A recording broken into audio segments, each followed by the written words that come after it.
All right, Mike, how's it going? Doing well. It's been an interesting pullback week. So if you've been short futures, you've done well. And every single morning this week, I've been too busy wrapped up in meetings to participate. And every single time I look at the chart afterwards and I go, I trade the open. That's my thing. And I missed three of the great openings this week, which really makes me frustrated. But interesting support from here. This is speaking of range calling in general. We've been in this interesting Trump range, as I'll call it, since Trump was elected, and we just pulled back right to the range where we were when he was first elected. So kind of giving back all the gains that we've experienced since he took office. Oh, well, what I've been enjoying, and this is the reason why the first story today is the Kim Carson story, is that actually, let me just pull it up over here. There's all kinds of reasons why people are saying that the market's down. So people are worried. Warren Buffett and a bunch of other billionaires were selling stock. And I love the summary from Grok here, that the stock market declined. I find the Warren Buffett story really funny to me because he's been stockpiling cash for a really long time now. What is he up to now, though? Was there any indication of he sold more than 134 billion? So I think that puts him closer to 400 or 500 billion in cash now, right? Right. Well, I'm not even because what I like is when somebody calls for the downturn or an upturn or whatever in the timing in the window. Then I go, okay, that's the person to listen to. If I'm just sitting around wondering what Warren Buffett has purchased, who knows when that trade actually pays off? That's true. That's right. So Grok here was just given a sentiment of this market decline. So the stock market has seen a significant decline since February 21st, 2025, largely due to disappointing economic data. False. Key reports such as consumer sentiment at 64.7, below the expected 67.8. Please tell me, Mike, did you wake up this week and go in, I wonder what the consumer sentiment is? I need to buy or sell accordingly? Home sales were down from, instead of the 4.13 forecasted, 4.08, blah, blah, blah. Bitcoin is going to fall, yada, yada, yada. All the sentiment around why the markets are down. That's right. And that's not the case. What I want is a nice little victory lap for my homeboy Carson, who explains quite clearly why we're at this market downturn. Remember, it's all about positioning and flows, money flows. So I'll just play this real quick, and then we'll talk about it on the other side. Some trouble here. Equities are at the lows of the day. NVIDIA started off strong, faded, went red. We're bleeding out. Jem Carson is here with us to try and figure out why and what happens next. He's a senior managing partner at Kai Volatility Advisors. Great to see you, Jem. Good to be here. Always fun. So causality first, timing-wise, what do you pin this on the last week, going back to basically Thursday? Well, I mean, understand that we've highlighted this exact window for months. And so people that sit out there and say, oh, it's NVIDIA earnings, or it's nonsense, right? These are the flows, stupid, right? March is a big Opex. We've talked about the Feb-March window for years and how COVID, was defined by the day after Feb Opex and the day after March Opex. By the way, so just a reminder for people, COVID, the drop in markets and Bitcoin and the regular markets was in this exact same window, right between February 20th and March 20th. So you're just saying, hey, I don't know what to tell you. We're exactly in that same window, and the exact same thing is happening again. By the way, nobody talked about that. All of a sudden, you start hearing about it the last several weeks out of nowhere. You've spoken about that timing before, which is that the Feb COVID sell-off. I mean, this is pretty much almost like the same week. Correct. And we've talked about this for a couple of years, how important quarterly OPEXs are and the tinder that comes from a quarterly OPEX can be to help generate a decline. The vol risk in a portfolio is tied to where the positioning is, and the positioning tends to be concentrated in these quarterly expirations, especially after a big ramp up, end of the year, all the excitement with the new election, all the vol coming off the table at the end of the year.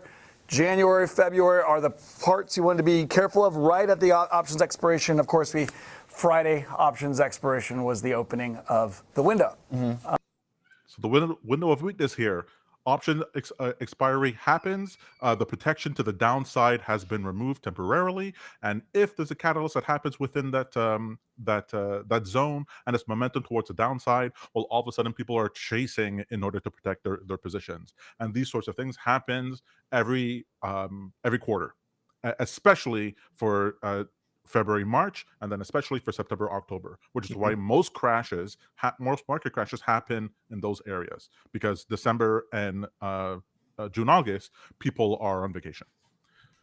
So I just want to actually just jump. You guys go take a look at this video. It's really good. All his stuff is really good. But I want to just jump to the end here where he talks about the recessionary risks that he's seeing coming up, because that's what I care most about. Okay, you told me what happened.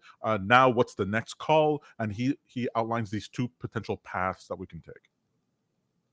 And so right now, supply side economics to the rescue, try and fix inflation.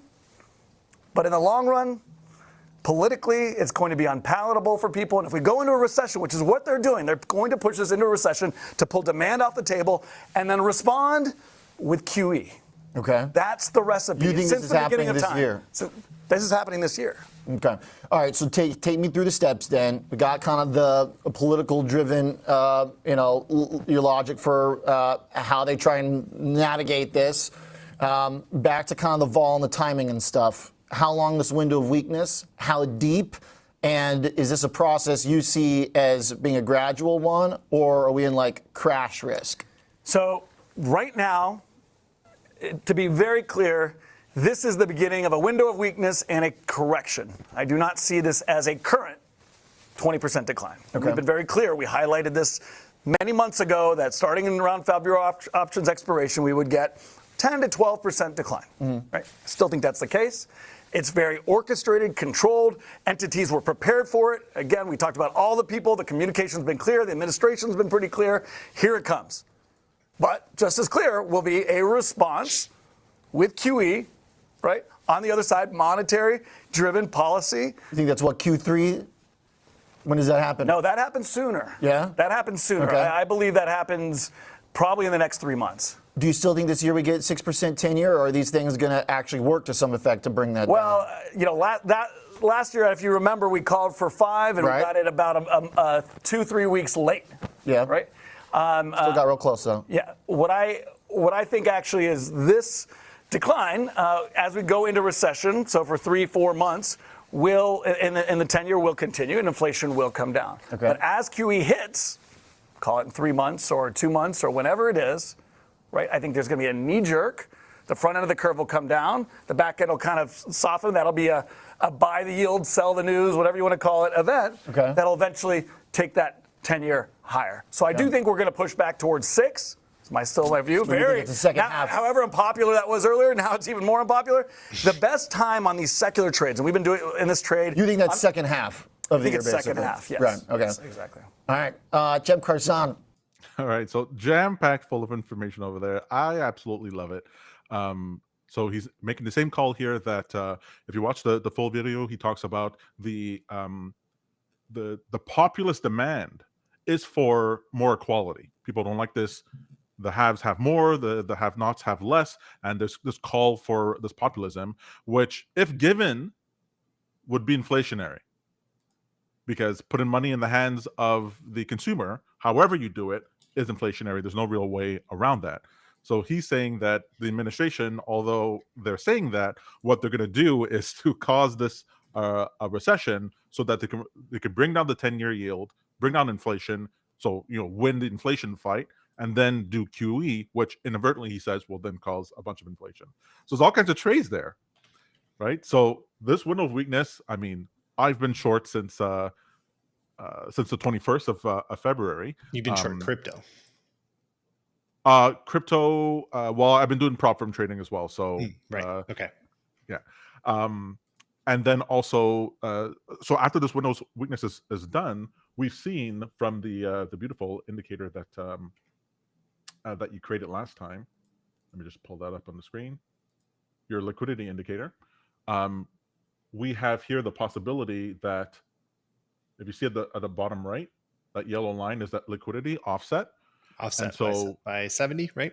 78 days, yeah. 78, right?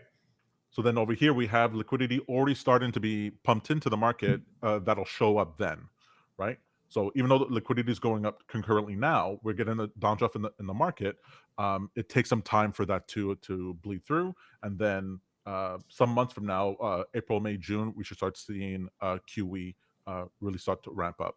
So that's bullish for risk assets, bad for Main Street, good for Wall Street, and the trades sort of write themselves. Mm-hmm. I think that's in line with the expectation that we should still see a pause in Fed rates by May. So it is even June, most likely June, where we start to see rate cuts from your to your point. Right. Well, I'm wondering if this downdraft that we're getting within the market, it's like we're only at the beginning of the window of weakness. So this could keep going until in COVID it went all the way down to March 13th, I think. The market just kept going down. So we'll see. Obviously, we're not not locking down the whole world, but let's see what happens. We never know what catalyst might happen. But then if we get recessionary data, we get a slowing growth or what have you, then that pause I think will change real quick. They're going to start asking for cuts, and they'll have the cover to do that. So that's what I'm really excited for. Well, I don't know what to say excited for. I don't like what's happening in the world, but I do like that there's a way to profit from it if it's going to happen anyway. That's the way I feel. Now, what do you think the yields market is telling us? Even short-term and longer-term treasury yields are all pulling back at the moment. That's what I thought was fascinating because it's pulling back. I can't believe it's pulling back on inflationary concerns. I think it's pulling back on growth concerns, right? The falling yields, especially long-term yields, is saying that the bond market, the trillion-dollar, multi-trillion-dollar bond market, is saying, hey, we think growth is going to be lower in the future than it is right now. So much so that it'll counteract whatever inflationary effects that we've been having over the last 5 years. And so that's a warning sign. That's a sign of, hey, yeah, QE can come. And this is what Ken was just saying, that the major players are positioned for this, for the yields to come down temporarily, inflation to ease, and then when they come in for QE, then after that we see on the back half of the year, beginning of next year, yields at 6%, which would make sense. So we'll see. But that means in that interim, we could get crazy crypto up. We can get all-time highs, and so for me, the trade is long crypto, and as Kem has said before, long calls. If now you're buying calls 3 months out, 3 months, 6 months out, they're going to be cheaper because the market's down, and you can get some nice returns on those calls, even on single stocks. If you're interested in single stocks, you still can do calls on those single stocks and not have to expose yourself to holding the actual asset.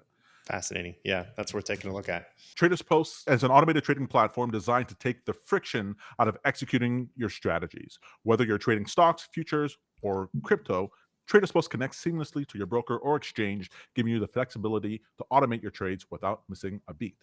If you're tired of being the bottleneck in your own success, it's time to let automation do the heavy lifting. Head over to TradersPost.io and see how easy it is to streamline your trading. TradersPost, because your strategy deserves to run at full speed.